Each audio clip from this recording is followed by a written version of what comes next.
वृंदावन बिहारी लाल की जय, बाके बिहारी लाल की जय, राधा कृष्ण भगवान की जय। कार्तिक महात्म्य का 26वां अध्याय। नारद जी बोले, हे इस प्रकार विष्णु पार्षदों के वचन सुनकर धर्मरथ ने कहा, सभी मनुष्य भक्तों का कष्ट दूर करने वाले श्री विष्णु की यज्ञ, दान, व्रत, तीर्थ सेवन तथा तपस्याओं के द्वारा विधि पूर्वक आराधना करते हैं। उन समस्त साधनों में कौन सा ऐसा साधन है जो भगवान विष्णु की प्रसन्नता को बढ़ाने वाला तथा उनके समीप की प्राप्ति कराने वाला है। दोनों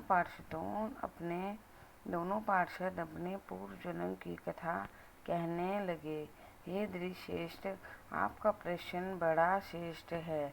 आज हम आपको भगवान विष्णु को शीघ्र प्रसन्न करने का उपाय बताते हैं। हम इतिहास सहित प्राचीन वृत्तांत सुनाते हैं। सावधानी पूर्वक सुनो। ब्राह्मण, पहले कांचीपुरी में चोल नामक एक चक्रवर्ती राजा हो गए हैं। उन्हीं के नाम पर उनके अधीन रहने वाले सभी देश चोल नामक से विख्यात हुए। राजा चोल जब इस भूमंडल का शासन करते थे, उस समय उनके राज्य में कोई भी मनुष्य दरिद्र, दुखी, पाप में मन लगाने वाला अथवा रोगी नहीं था। एक समय की बात है, राजा चोल अत्यंत शयन नामक तीर्थ में गए, जहाँ जगदीश भगवान विष्णु ने योग निद्रा के आश्रय लेकर शयन किया था। वहाँ भगवान विष्णु के दिव्य विग्रह की राजा ने विधि पूर्वक पूजा की। दिव्य मणि, मुक्ता फल तथा स्वर्ण के बने हुए सुंदर पुष्पों से पूजन करके साष्टांग प्रणाम किया। प्रणाम करके ज्यों ही बैठे, उसी समय उनकी दृष्टि भगवान के पास आते हुए एक ब्राह्मण पर पड़ी, जो उन्हीं की कांची नगरी के निवासी थे। उनका नाम विष्णुदास था। उन्होंने भगवान की पूजा के लिए अपने हाथ में तुलसी दल और जल ले रखा था। निकट आने पर उन ब्राह्मण ने विष्णु सूक्त का पाठ करते हुए देवाधिदेव भगवान को स्नान कराया और तुलसी की मंजरी तथा पत्तों से उनकी विधिवत पूजा की। राजा चोल ने जो पहले रत्नों के भगवान की पूजा की थी, वह सब तुलसी पूजा से ढक गई।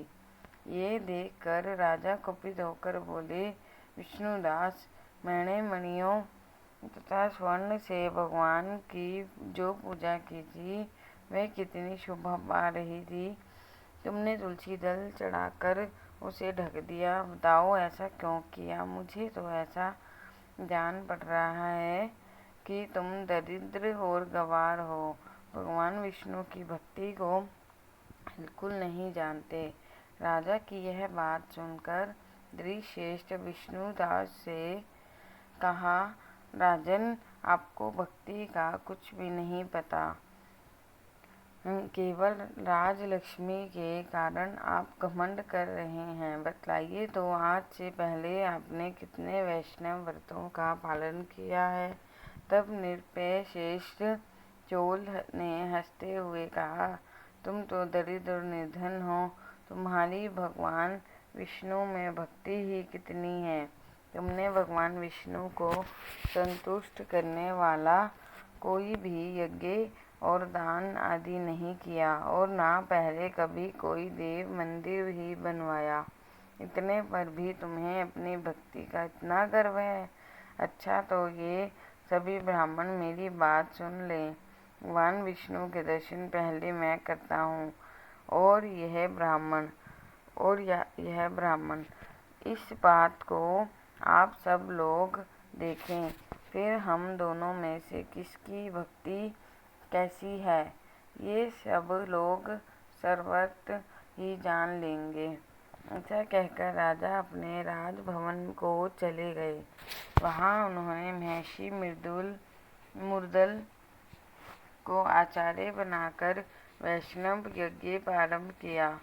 उधर सदैव भगवान विष्णु को प्रसन्न करने वाले शास्त्रोक्त नियमों में तत्पर विष्णुदास भी व्रत का पालन करते हुए वही भगवान विष्णु के मंदिर में टिक गए। उन्होंने माह घोर कार्तिक के उत्तम व्रत का अनुष्ठान, तुलसी वन की रक्षा, एकादशी को द्वादश मंत्र का जाप, नृत्य गीत आदि मंगलमय आयोजनों के साथ प्रतिदिन षोडशोपचार से भगवान विष्णु की पूजा आदि नियमों का आचरण किया। वे प्रतिदिन चलते फिरते और सोते हर समय भगवान विष्णु का स्मरण किया करते थे। उनकी दृष्टि सर्वत्र सम हो गई थी। वे सब प्राणियों के भीतर एकमात्र भगवान विष्णु को ही स्थित देखते थे। इस प्रकार राजा चोल और विष्णुदास दोनों ही भगवान लक्ष्मीपति के आराधना में संलग्न थे। दोनों ही अपने अपने व्रत में स्थित रहते थे और दोनों की ही संपूर्ण इंद्रियां तथा समस्त कर्म भगवान विष्णु को समर्पित हो चुके थे। इस